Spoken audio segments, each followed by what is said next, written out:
Hey guys, tonight we dive headfirst into a world that smells like sea salt, sweat, and smoldering campfires, where the roar of battle drums echoes across misty fjords, and the very air seems charged with raw, untamed energy. Imagine you're standing at the edge of a Viking encampment just as dawn cracks, the chill biting your skin, and you catch the glint of steel from a warrior's axe raised high. You probably won't survive this if you blink. The Vikings weren't just another bunch of historical thugs. They were a mindset, a storm of pride and perseverance that shaped entire continents. So, before you get comfortable, take a moment to like the video and subscribe, but only if you genuinely enjoy what I do here. Oh, and while you're at it, drop your location and local time in the comments. I'm curious how far this story will travel tonight. Now, dim the lights, maybe turn on a fan for that soft background hum, and let's ease into tonight's journey together. You wake to the sharp bite of northern air, the scent of burning pine lingering like a promise. Around you, men clad in leather and fur stretch and prepare, their eyes sharp and faces hard as granite. This is not just a gathering of fighters. It's a congregation of a culture molded by harsh winters, endless seas, and an unbreakable will. The Vikings see the world through a lens of honor, survival, and glory, where every dawn might be your last, but also your chance to etch your name into legend. Their mindset? Fierce, unapologetic, and utterly relentless. They don't see battles as mere conflicts. They are rites of passage, the very essence of life and death, woven into their existence. You feel it seeping into your bones, just standing near them. This pride is no empty boast. It's forged in the icy waters of the North Atlantic and hammered on the anvils of countless raids and voyages. It's why they push beyond known horizons, into realms that others dare not tread. Historians still argue whether this drive was purely survival instinct or a complex blend of spiritual belief and social pressure. But one thing's clear. For a Viking, challenging the world and its dangers wasn't an option. It was a necessity.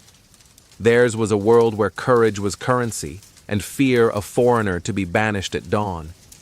You probably didn't expect that these warriors prized loyalty to kin and clan above all else, creating bonds that could turn a group of men into an unstoppable force.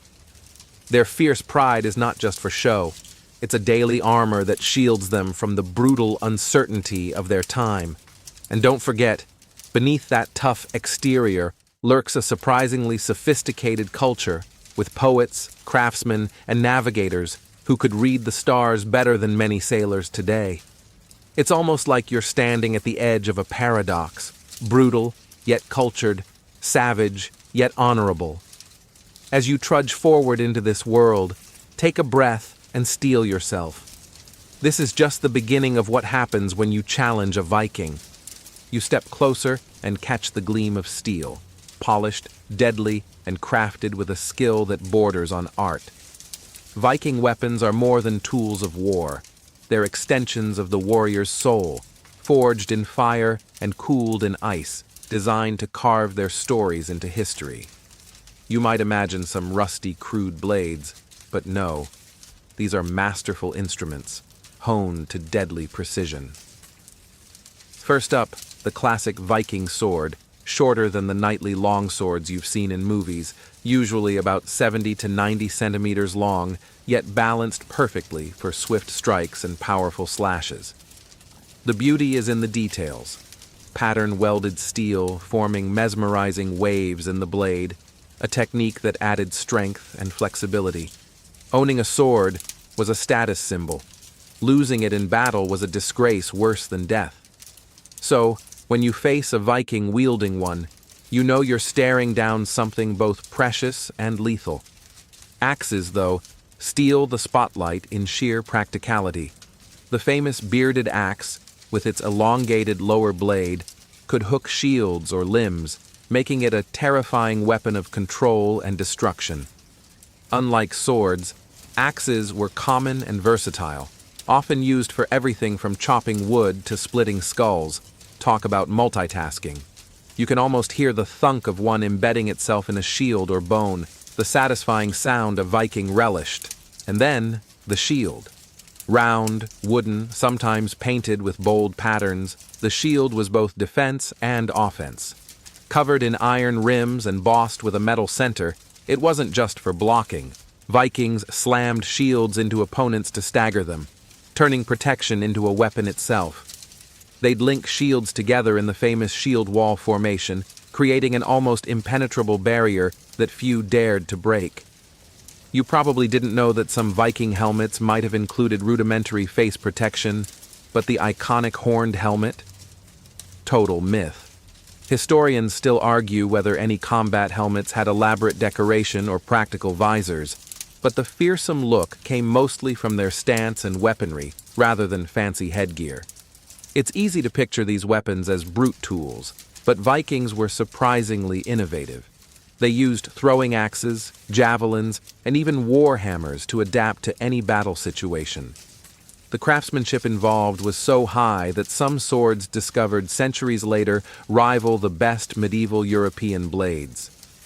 So, when you think about challenging a Viking, remember, you're not just facing a person, but a lethal symphony of weapon mastery, where every blade and shield sings a song of death and honor. And if you were foolish enough to grab an axe yourself, better hope you can swing it with the finesse of a seasoned warrior. You're thrust into the roar of battle, where the clash of steel and the cries of warriors create a chaotic symphony. Viking combat isn't some slow, cinematic duel, but a brutal, relentless storm. You stand on the edge of a frenzy, where skill meets raw fury, and every breath you take could be your last. Theirs is a fighting style that demands aggression tempered by cunning, a paradox that many opponents fail to grasp until it's too late. The first thing you notice is the Vikings' aggression. They don't hesitate, don't hold back. A Viking warrior's instinct is to press forward, to drive the fight into the enemy's heart with unyielding force. You're probably expecting some fancy swordplay or tactical retreats, but no, the Vikings favored overwhelming pressure, like a tidal wave crashing down on a brittle shore. Their blows are heavy but precise, aiming not just to injure, but to disable or disarm. But beneath that brute strength lies tactical cunning. Vikings didn't just swing wildly, they fought with rhythm and strategy. Their use of feints, coordinated strikes, and quick shifts in formation turned seemingly chaotic battles into well-oiled machines of destruction. You realize that every strike, every step, is part of a larger plan. That's why the shield wall works so well. They create a living, breathing fortress, protecting each other while probing for weaknesses. Here's a quirky tidbit. Some Viking warriors reportedly trained using mock battles with wooden swords and shields made of straw. Not exactly the high-tech VR training of today, but effective enough to harden their reflexes and stamina. It's a reminder that practice makes perfect, even for people who lived over a millennium ago. Historians still argue whether the Vikings' fighting style evolved from their Scandinavian roots or was heavily influenced by the cultures they encountered on their raids.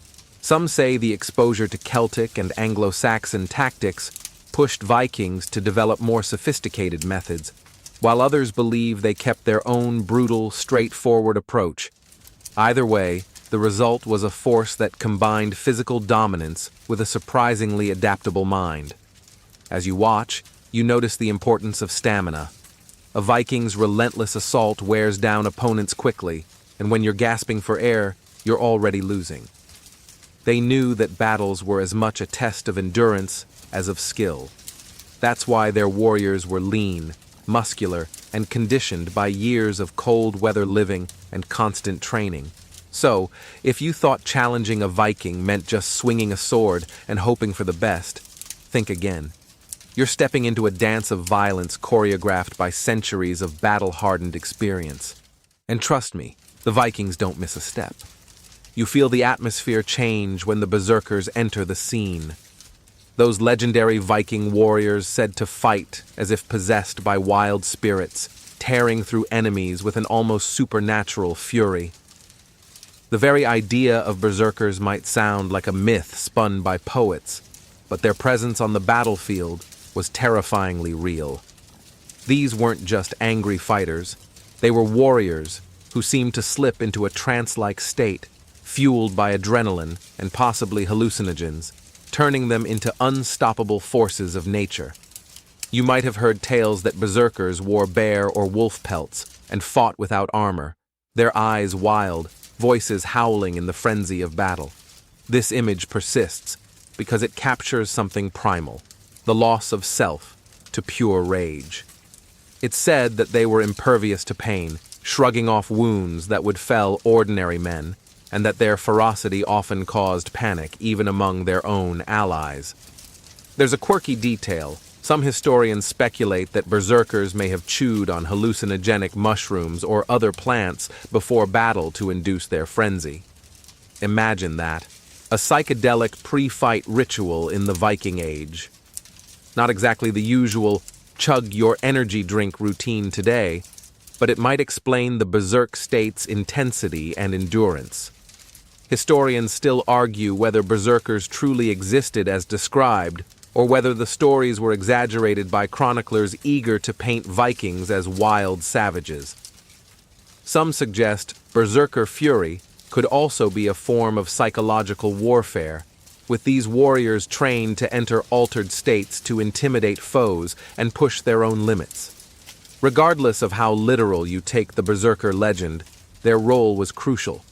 They were shock troops, breaking enemy lines with reckless abandon and creating chaos that their comrades could exploit. Facing one is like facing a storm that refuses to be calmed, unpredictable, relentless, and utterly terrifying. And here's a thought. Berserkers probably didn't follow the usual rules of combat or honor, making them unpredictable. For anyone challenging a Viking, this adds a wild card no one wants to draw. You're not just facing a skilled fighter, but something bordering on myth. A human weapon fueled by fury. As you imagine that, remember the psychological impact. Sometimes the mere sight of a berserker was enough to turn the tide of battle, freezing opponents with fear before a single blow was struck. So, next time you think about Vikings, keep an eye out for those who don't just fight. They transform into legends in the heat of battle. You barely have time to catch your breath before the next wave hits. Viking raids. These weren't just random acts of plunder. They were swift, terrifying lightning strikes that could erupt with little warning, leaving devastation in their wake. Imagine waking to the clatter of oars on water and distant battle cries as longships glide silently into a coastal village under cover of night. If you thought you had time to prepare, think again. Speed was their weapon, and surprise was their ally. Viking raids were meticulously planned, relying on the mastery of navigation and intimate knowledge of tides and winds. Their longships, sleek and shallow, could slip up rivers and shallow waters that larger ships couldn't approach, allowing them to strike deep into enemy territory. You can almost hear the snap of bows and the scrape of blades as warriors spill onto land, ready to seize whatever they want before disappearing again as fast as they came. A quirky fact? Vikings sometimes used early forms of biological warfare, hurling dead animals or even the corpses of plague victims over city walls to spread disease and panic. It's not exactly the medieval version of a surprise party, but it was effective. Imagine the psychological toll on a population already terrified by the sudden violence. Historians still argue about the real purpose of Viking raids. Were they purely for wealth and resources, or were they also about testing the limits of new lands and asserting dominance? Some suggest the raids were a form of Viking scouting, a brutal but effective way to map out territories ripe for settlement. The sheer unpredictability of these raids made Viking enemies live in constant fear, never knowing when the next attack would come. Villages fortified what they could, but the Vikings' knowledge of local geography often gave them the upper hand. They were like ghosts, striking suddenly and vanishing before you could mount a proper defense. If you're imagining some bumbling invaders, think again. These raiders were highly organized and coordinated, using signals and scouts to maximize their impact. It was a tactical nightmare for anyone on the receiving end. So, if you ever find yourself by the coast in Viking times, keep your wits about you. The next splash in the water might just be the herald of a nightmare. You find yourself pressed into the thick of a Viking battle line, the air charged with tension as shield clashes against shield in a rhythmic, almost hypnotic pattern. This is the shield wall, the backbone of Viking warfare, and a brutal, unyielding formation that turns a band of fighters into a single living fortress. If you think you can break through it easily, well, you're in for a rude awakening. The shield wall was more than just a defensive tactic. It was an expression of Viking unity and discipline. Warriors stood shoulder to shoulder, their shields overlapping to form a near-impenetrable barrier. Behind this wooden wall, axes and spears jabbed through gaps, and the collective push could crush the enemy line. The sound was thunderous, shields smashing, warriors grunting, and the occasional crack of a bone under pressure. The sheer physical effort required was immense, and maintaining formation was crucial. Here's a quirky detail. Viking shield walls sometimes included ritualistic shouting or chanting to intimidate opponents and bolster morale. Imagine the guttural roar of dozens of warriors, their voices echoing across the battlefield, adding a psychological edge to the physical wall of defense. Historians still argue about how flexible the shield wall really was. Was it a rigid, immovable barrier, or did it allow for tactical shifts and openings? Some suggest Vikings used gaps strategically, feinting retreats to lure enemies into traps. Either way, it was a formidable sight. Trying to break a shield wall was like trying to punch through solid rock. The wall absorbed blows, redistributed pressure, and often forced the attackers to falter. For those inside the wall, abandoning your shield meant certain death or disgrace. Interestingly, the shield wall wasn't just for Vikings. Many other contemporary armies used variations of it. But the Vikings' skill at forming and maintaining it gave them an edge in many battles, especially during quick raids where cohesion meant survival. If you challenge a Viking shield wall, prepare for a fight where strength and teamwork outmatch individual heroics. The wall embodies the Viking belief that unity is power, and on the battlefield, that belief is literally life or death. You step back for a moment and realize that fighting Vikings wasn't just about steel and muscle. It was also a battle of minds. Psychological warfare was their secret weapon, a subtle art that could dismantle your spirit long before swords crossed. They understood that fear could be sharper than any blade, and they wielded it with calculated cruelty. Picture this. Before battle, Viking warriors would roar, howl, and beat their shields with a terrifying rhythm. The ground trembled under their war cries, a sonic barrage designed to unnerve and disorient. It was like being caught in a storm of sound, relentless and primal. The infamous berserkers, with their wild eyes and frenzy, added an almost supernatural element that made the enemy question their sanity and their chances. A quirky detail? Vikings are believed to have used painted faces or wore animal pelts to enhance their fearsome appearance, turning themselves into living nightmares. Think of it as an ancient form of cosplay, but with a deadly purpose. This visual intimidation played a huge role in breaking the enemy's will. Historians still argue about how much these tactics influenced the outcome of battles versus actual combat skill. Some suggest that psychological warfare was as important as physical prowess, while others think it was simply a dramatic flourish with limited real effect. Either way, no one wanted to be on the receiving end. Beyond battle cries, Vikings also used intimidation in diplomacy, sending threatening messages, mutilated bodies, or burning villages to send clear signals. Their reputation for brutality often preceded them, making foes surrender without a fight. In many ways, the Viking mind game was about controlling the narrative before the sword even left the sheath. So, if you thought your challenge was just a physical contest, think again. The Vikings attack your mind first, turning courage into doubt and hope into despair. It's a duel on multiple levels, and missing the psychological dimension is a mistake you'll regret. You start to realize that beneath all the blood and brawn, Viking combat was wrapped tightly in a web of honor, a code that governed who they fought and how they fought. This wasn't some vague, poetic ideal, but a practical framework shaping every clash and challenge. Viking honor wasn't just about personal glory. It was about reputation, loyalty, and respect within their tight-knit communities. Ignore it at your own peril. Imagine facing a Viking who demands a duel. It's not just about settling scores, but about preserving face and status. Refusing such a challenge could brand you a coward, worse than any wound you might suffer in battle. Honor dictated fair fights, respect for the fallen, and even rules for the treatment of captives. Of course, fairness here doesn't mean gentle.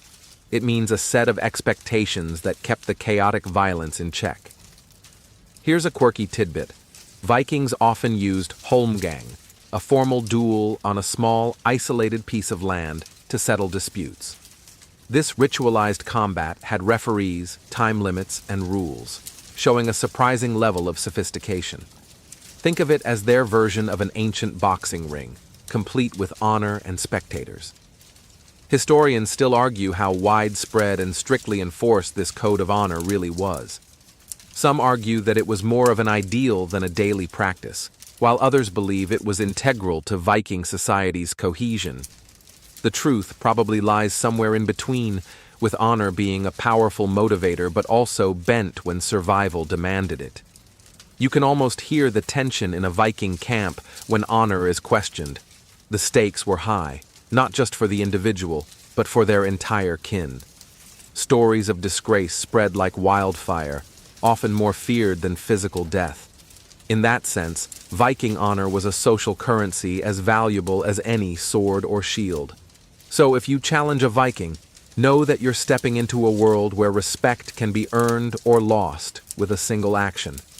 The battle isn't just for your life, it's for your name, your legacy, and your place in the saga. You're beginning to see that Vikings weren't just brawlers smashing through anyone in their path. They were clever strategists who adapted their tactics with surprising flexibility. When you challenge a Viking, you're facing a fighter who thinks 2 steps ahead, adjusting their approach like a chess master disguised in fur and steel.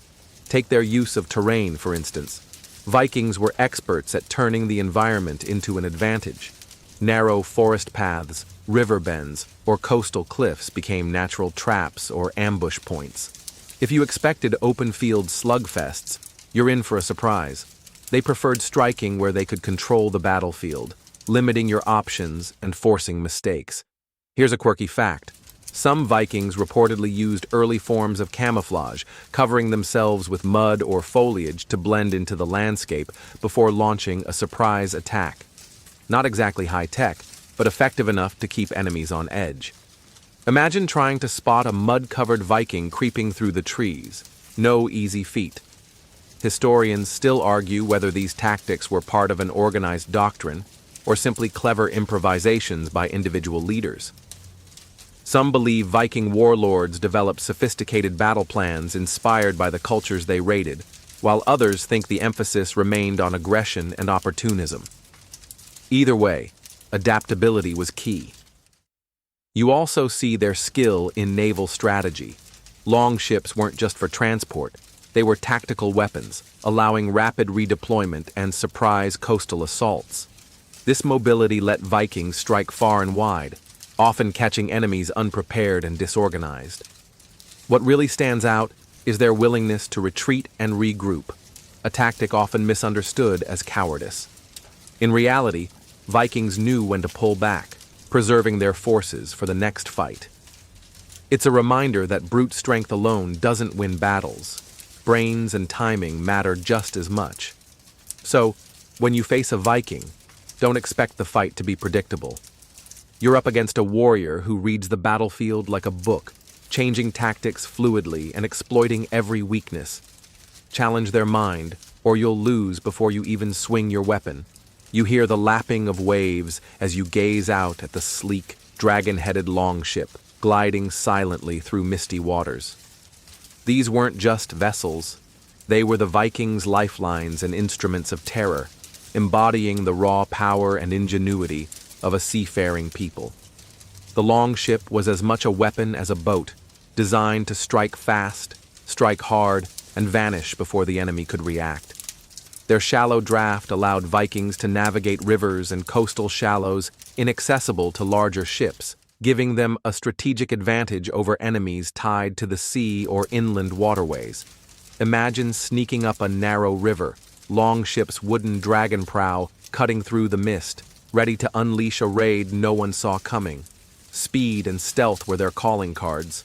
A quirky tidbit: some Viking ships were adorned with brightly painted shields along their sides, not just for protection, but also as a psychological display. The vivid colors and patterns created an intimidating spectacle, signaling strength even before battle began. It's like ancient naval branding, designed to terrify and awe. Historians still argue the extent to which longships were standardized versus customized.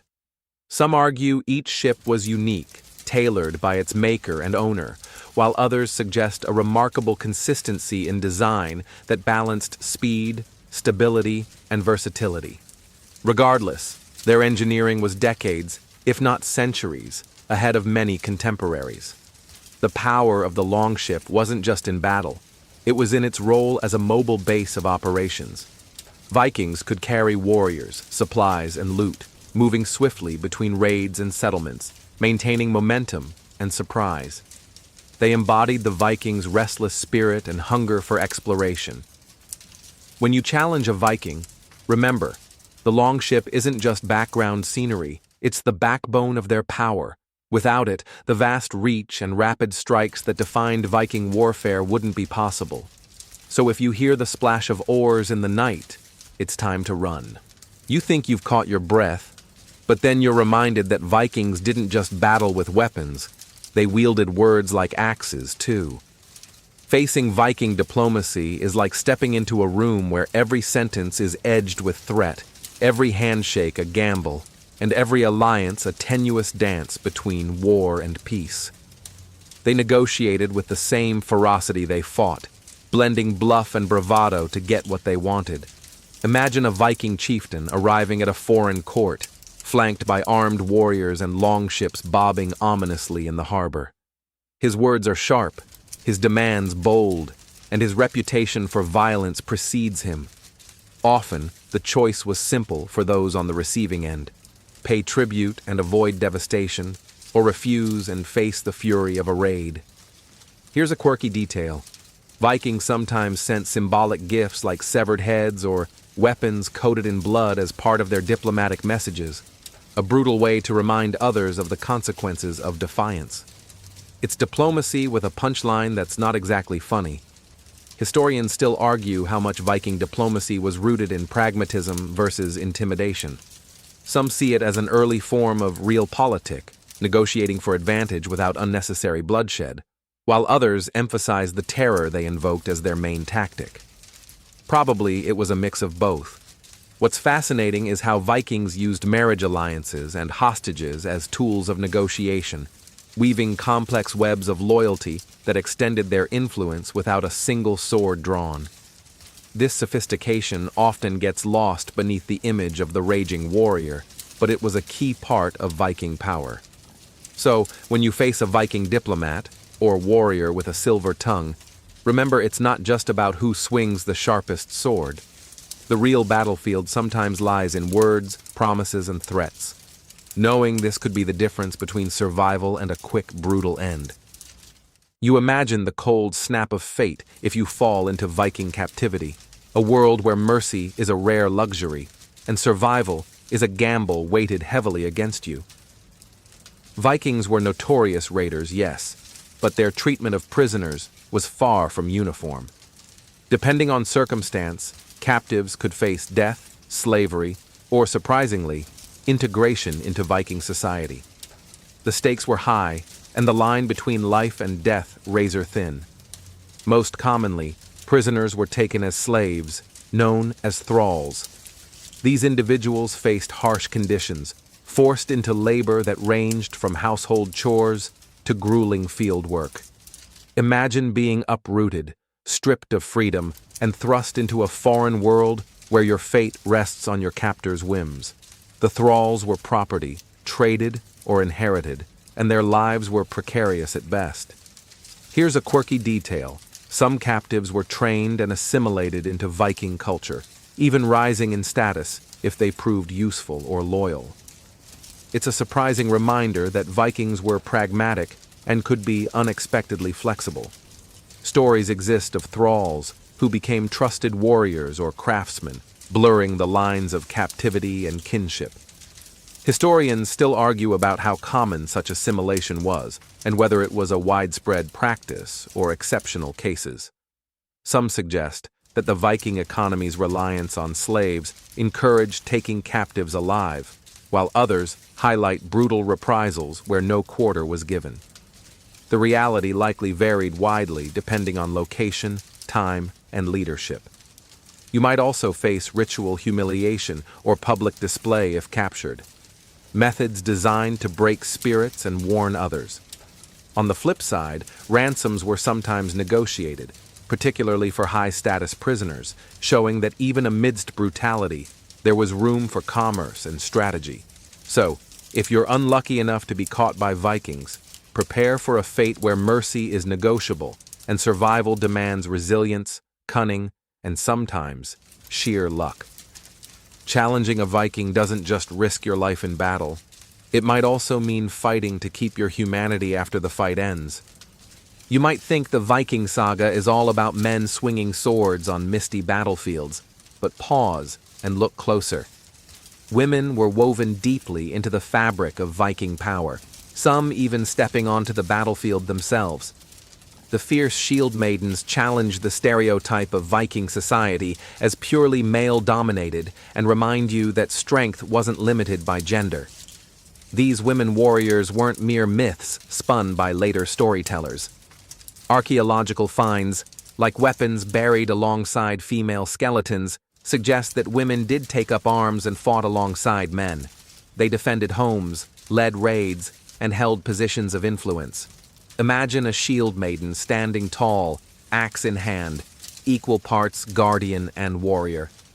Here's a quirky tidbit. Some sagas describe women using trickery and disguise to fight, blurring the lines between gender roles in surprising ways. It's like a medieval version of a covert ops mission, with shield maidens slipping through enemy lines or commanding troops under the cover of night. Historians still debate the prevalence of female warriors in Viking society. Was it a widespread practice or limited to exceptional individuals? Some argue the evidence is scant and exaggerated, while others point to cultural texts and burial sites as proof of significant female martial roles. The truth may be somewhere in between, shaped by both fact and legend. Beyond the battlefield, Viking women wielded power in their households and communities. They managed estates, influenced political decisions, and preserved cultural traditions. Their roles were crucial to the stability and expansion of Viking influence, a reminder that power came in many forms. So, when you think of challenging a Viking, don't just picture men in helmets. Remember the women who stood their ground, fought fiercely, and shaped the destiny of their people. The Viking world was complex, with strength and resilience flowing through both its men and women. You slip into a darker, more mysterious realm as you consider the Vikings' deep connection to myth and magic, a force that lent a supernatural edge to their courage and terror. Viking belief wasn't just a backdrop, it was a living, breathing part of their reality, shaping how they saw the world and fought their battles. Their gods and legends weren't bedtime stories, but active players in the fates of warriors and kings. The Norse pantheon was a fierce cast. Odin, the all-seeing war god and seeker of wisdom. Thor, the hammer-wielding protector against chaos. Loki, the trickster sowing mischief. You might imagine these gods as distant myths, but Vikings believed their favor could turn the tide of battle. Warriors invoked them for strength, protection, or vengeance, and seers and shamans, called vulvas, offered guidance through visions and rituals. Here's a quirky tidbit. Vikings practiced satyr, a form of magic that involved trance-like states and prophecy, often led by women. It's fascinating that while they prized physical might, they also embraced the mystical, blending the seen and unseen. You might picture these rituals as eerie ceremonies under moonlit skies, where fate and battle intertwined. Historians still argue about how central magic really was to everyday Viking life. Some suggest it was widespread and integral, while others think it was limited to elites or specific cults. Either way, the fear and respect Vikings commanded often came wrapped in a shroud of supernatural power. Magic wasn't just for protection, it was also a weapon of fear. Belief in curses, spirits, and omens could intimidate enemies and stiffen Viking resolve. It's no wonder that opponents whispered tales of Viking sorcery, adding a psychological edge to their brutal reputation. So, when you challenge a Viking, you're stepping not only into a physical fight but into a world where the gods watch, the spirits whisper, and the line between reality and myth blurs. That mysterious edge might be just as deadly as any sword. You feel the pulse of life beyond battle as you enter the Viking hall, a warm, crowded place filled with the rich aromas of roasting meat, spiced ale, and smoky fires. Viking feasts weren't just about food and drink. They were essential rituals that forged bonds, settled disputes, and sharpened the resolve of warriors for the challenges ahead. Imagine the laughter and storytelling echoing off wooden beams, the clatter of drinking horns raised in honor and defiance. These gatherings were a vital part of Viking culture, where warriors shared tales of glory and loss, weaving a tapestry of communal identity. Feasts were opportunities to celebrate victories, but also to mourn the fallen, reinforcing loyalty and inspiring courage. The sharing of mead and food was more than hospitality. It was a pact, a promise of solidarity when swords were drawn again. Here's a quirky detail. Viking feasts sometimes included elaborate contests, ranging from drinking challenges to tests of strength or wit. Imagine a grizzled warrior trying to outdrink a cunning skald, poet, both battling for honor in ways beyond the battlefield. These moments of levity were crucial, balancing the harshness of Viking life with camaraderie and joy. Historians still debate how formalized these rituals were. Some argue they followed strict protocols involving toasts and hierarchies, while others see them as more spontaneous celebrations. Regardless, the feasts served as social glue, binding warriors into a unified force. And it wasn't just men. Women played important roles in organizing and leading these events, their presence vital to the hall's life. The balance between revelry and respect created an atmosphere where warriors could recharge both body and spirit. So, as you face the fierce realities of Viking conflict, remember that behind the war cries are moments of fellowship that fuel the relentless spirit of these northern warriors. The feast is their forge, and every shared cup strengthens the chain that binds them. You might start to think Vikings were unstoppable, a tidal wave of fury that crushed everything in their path. But even this fierce people had limits, vulnerabilities that could be exploited. Understanding these cracks is key if you want any hope of survival or victory when facing them. The sheer mythos of invincibility often obscures moments where Vikings met their match. For one, their reliance on close combat could be a disadvantage against foes with superior ranged weapons or fortified positions. You can imagine archers raining arrows down on the shield wall, or well-defended castles forcing Vikings into frustrating, costly sieges. Their longships, though nimble, couldn't sail upriver indefinitely, limiting their reach in some territories. Here's a quirky detail.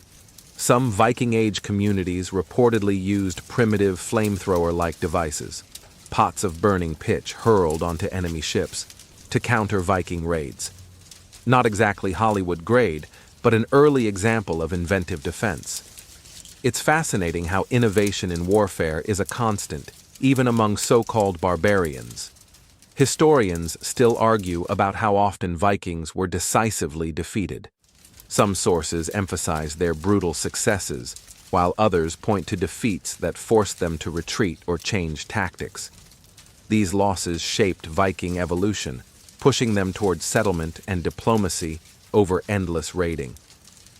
Additionally, internal strife, power struggles among chieftains and clans, sometimes weakened Viking cohesion. The fierce pride that made them formidable could also turn inward, sparking conflicts that drained resources and focus. So, while challenging a Viking means facing a relentless force, remember they weren't invincible.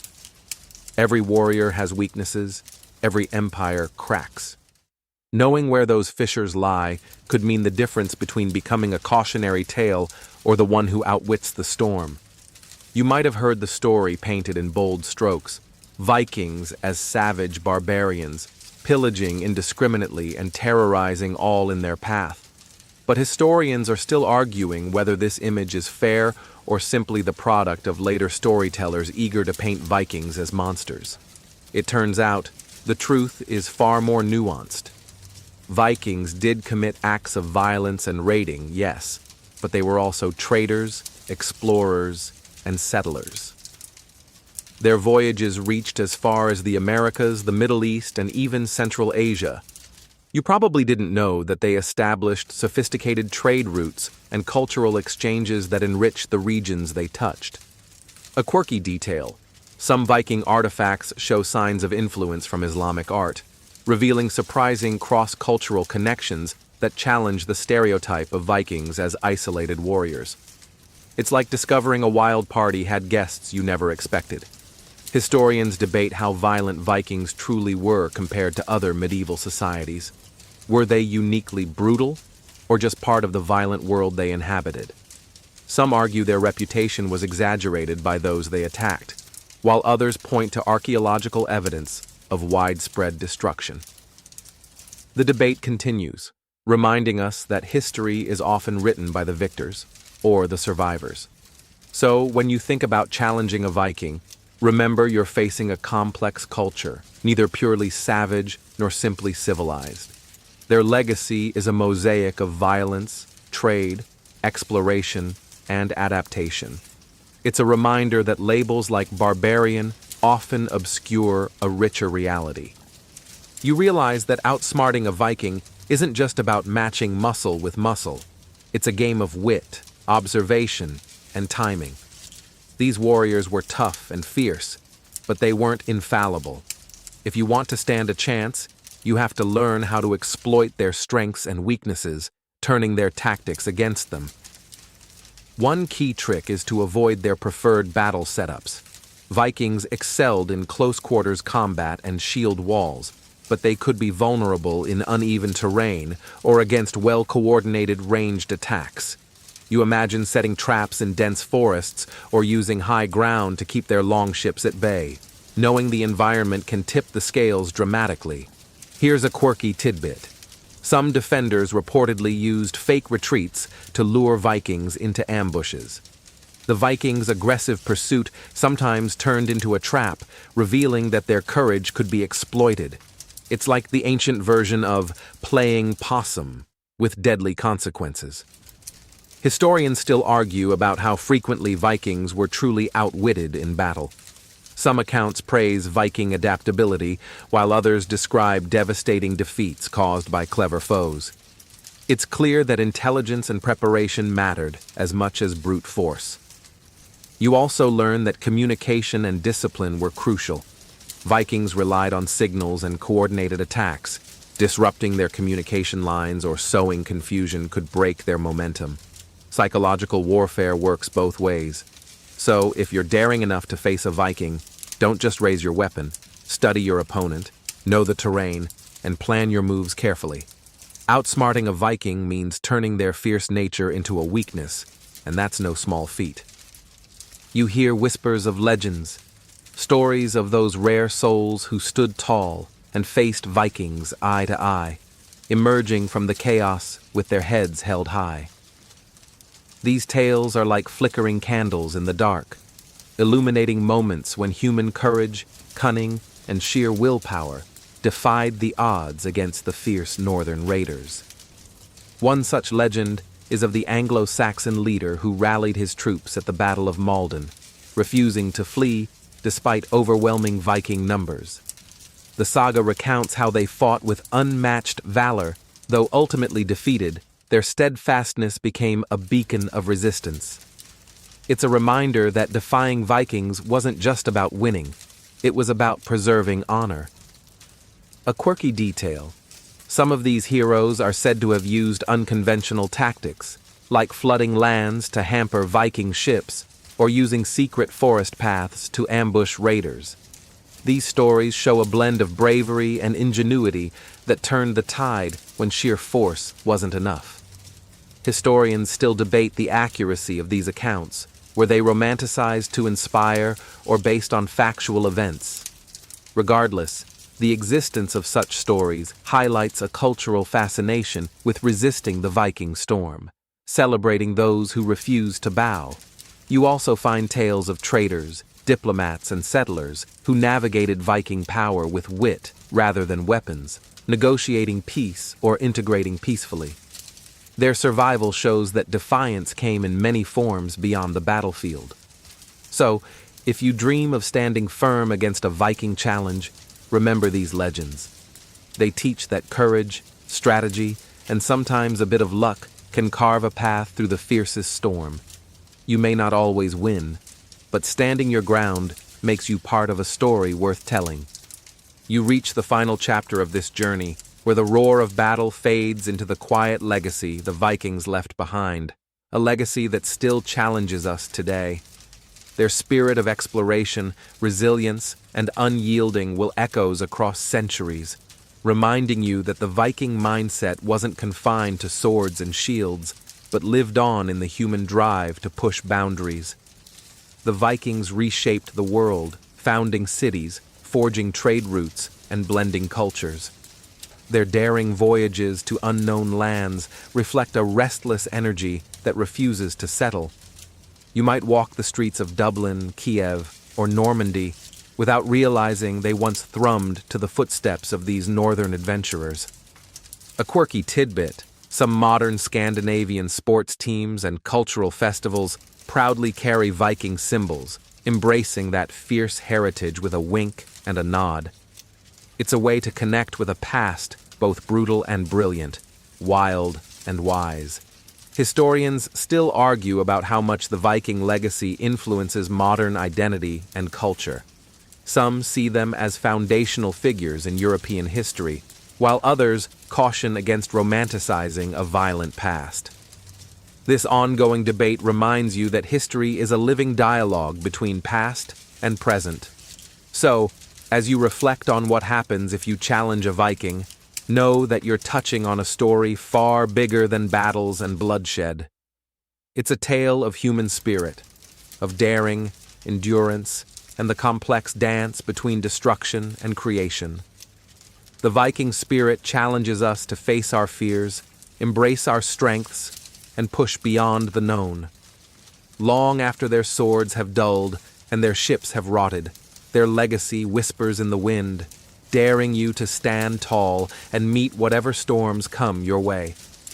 Now, as the echoes of swords and shields soften into silence, allow your mind to drift gently from the fierce shores of Viking lands. Feel the cool northern breeze soothe your thoughts, the crackling fire of ancient halls fading into a warm, steady glow. The battles, the courage, the wild spirits, all settle softly into the quiet night. You've journeyed through storms of steel and shadow, but now rest is near. Let your breath slow and deepen, your muscles relax, and your heart steady. The past and present blend as you drift toward calm, carrying with you the strength of those who faced the fiercest challenges and still stood tall. Sleep now, with the Viking spirit guarding your dreams. Sweet dreams.